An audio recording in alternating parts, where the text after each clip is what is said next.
Hi everyone, DeMarco here, and this is going to be your Wednesday video report. Well, the dog got the money last night with the Rockets. I mean, listen, even though the Warriors did take that 11-point lead with about 2 minutes to play, you know it was never a doubt that Houston was going to cover that game after opening up the double-digit lead early. Talk about the Warriors coming out lethargic and slow. Was it the layoff? Was it simply because they figured, hey, we beat the hell out of the Rockets 4 times during the regular season. Maybe we don't have to bring our A game? Hopefully, if you're a Golden State fan, they will wake up. But either way, the puppy got the money last night. Of course, tonight, we have no such issues because Atlanta was a 1-point favorite. But now as the money is rolled in on LeBron, big surprise there, this game has gone to a pick-em. I've won 3 of my last 4 complimentary plays. Lost with the Warriors game over last night, as did a couple of handicappers here at the site, namely Brad Wilton and Anthony Red. But did give you an easy winner on the Baltimore Orioles as they rallied from a 4-1 deficit to win 9-4 over Seattle last night. And I've got 2 more complimentary plays coming your way in just a moment. I'm going to talk about the Atlanta-Cleveland series and also about the game itself, and give you a free baseball selection as well. Half-price play of the day, Gabriel DuPont, who has made you an absolute fortune over the past couple of weeks, and you've made that fortune by saving money, buying his plays as well, because just about every single one of his major releases the past 2 weeks, actually 3 weeks, has been at a huge discounted price. And tonight, not only is he going for winning day number 22 out of 30, not only is he going for winning day number 10 out of 12, but he's got 80-dime winner number 7 out of 8 on the Cavs-Hawks. And again, you get it for half price by using coupon code HALF, H-A-L-F. Just as strong as Saturday's 80-dime winner on the Cubs and John Lester, a half-price play over Pittsburgh. Friday's 80-dime winner on the Hawks outright in Game 6 at Washington, and Thursday's 80-dime winner on the Cavaliers outright in Game 6 at Chicago. You got them all for half price. The same thing for this 80-dime winner from a guy who has made $10 bettors a little over 19 grand since Thanksgiving. The other discounts, etc., are over on the homepage, included among them Chris Jordan going for winning day number 23 out of, let me just check this. I have 23 out of 33. I just wanted to confirm that for you.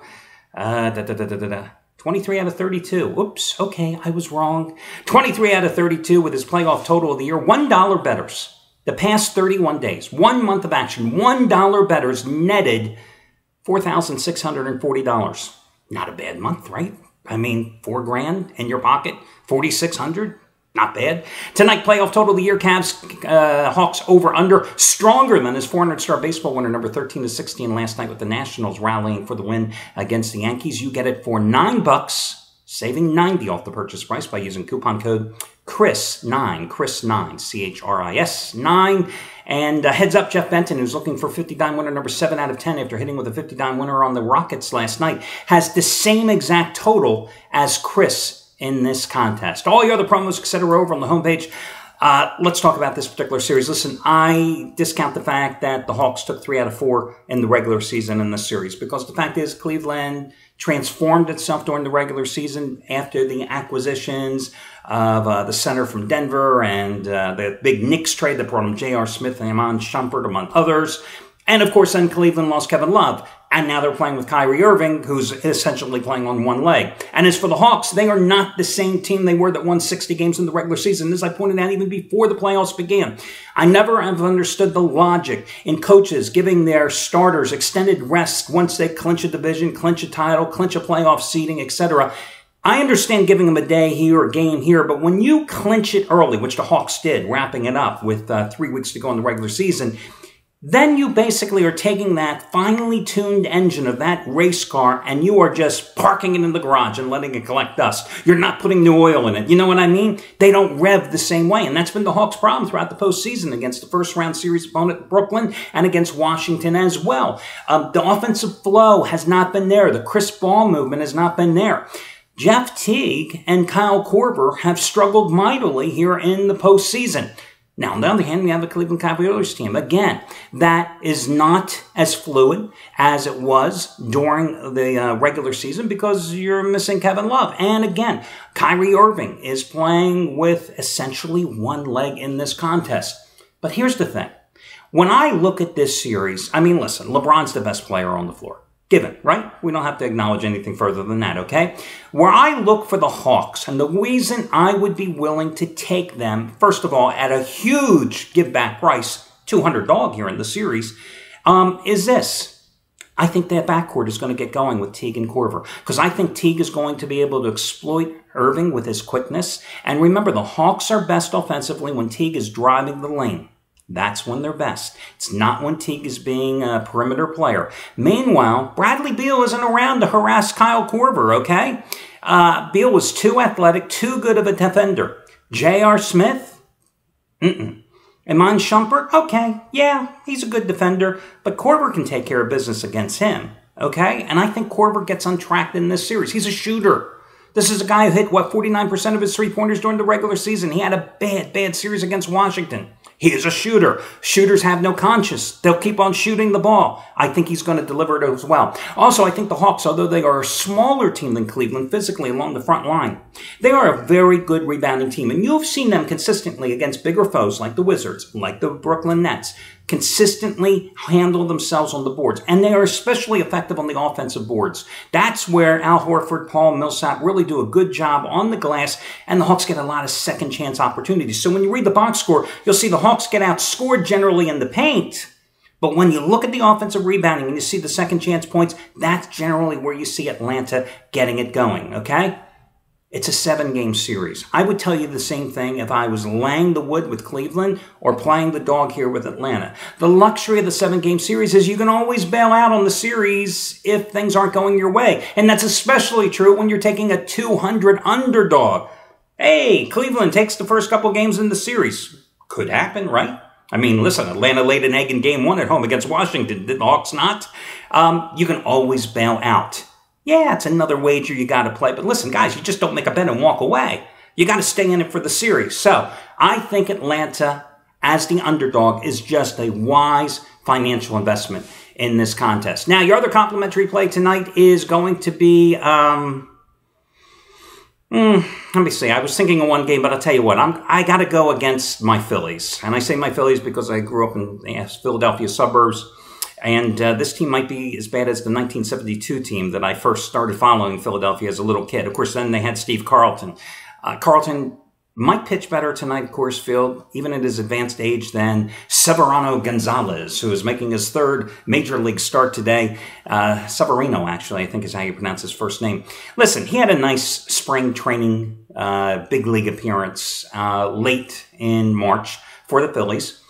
This is a guy who made a nice ascent through their farm system, pitched at Double-A last year, but he is not one of their highly touted prospects, okay?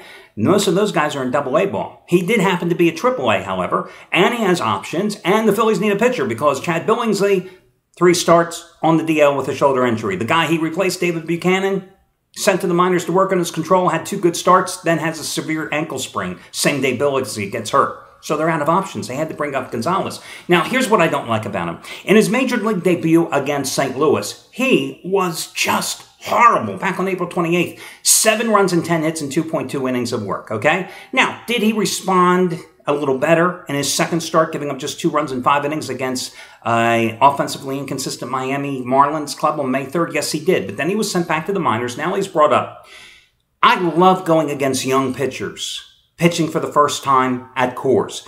It's like a double bonus when you've got a young pitcher making his 3rd major league start. And oh, by the way, it's at Coors.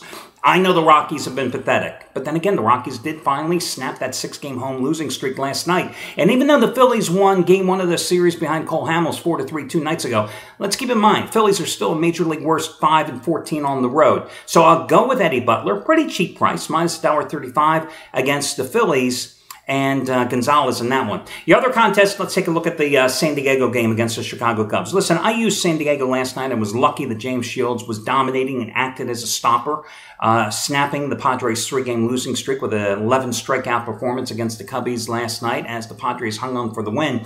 Tyson Ross is going for the Padres today. Tyson Ross made me a lot of money pitching at Petco Park last season because he was simply superb. A 1.88 earned run average in 15 home starts this last year. Okay? 1.88 in 15 home starts a year ago. This year, 5.06 ERA and 3 home starts. What is wrong? Well, one of the things is his control. This guy has already walked 26 batters in 45.2 innings of work this year. That's a hell of a lot of walks. Gets the strikeouts, but walking a lot. Now, the Cubbies are going with Wada, I believe is how you pronounce his last name, who's making his season debut. He started the season in the minor leagues on a rehab stint because of a strained groin, and he pitched very well in 6 rehab starts at AAA Iowa, 2.86 earned run average, 29 strikeouts, only 10 walks. He had a 3.25 earned run average and 13 starts as a rookie last year. Let's keep in mind, even though the Padres won last night, the 3 prior games at home, they got annihilated by the Washington Nationals, losing those games 24-6, with Ross struggling with his control. And let's keep in mind, even though the Cubs have lost the last 2 games, had their 6-game winning streak snapped in a 3-0 loss at Wrigley against the Pirates and A.J. Burnett on Sunday, and then followed up with that loss last night. They have certainly played well here of late. So I'm going to go and take the Cubbies as a $1.30 dog as your other complimentary play. So the Rockies a home favorite, the Cubs as a dog, and the Atlanta Hawks as a huge series underdog for your other complimentary play today. That'll do it, guys, and we'll talk to you again tomorrow when we do it one more time.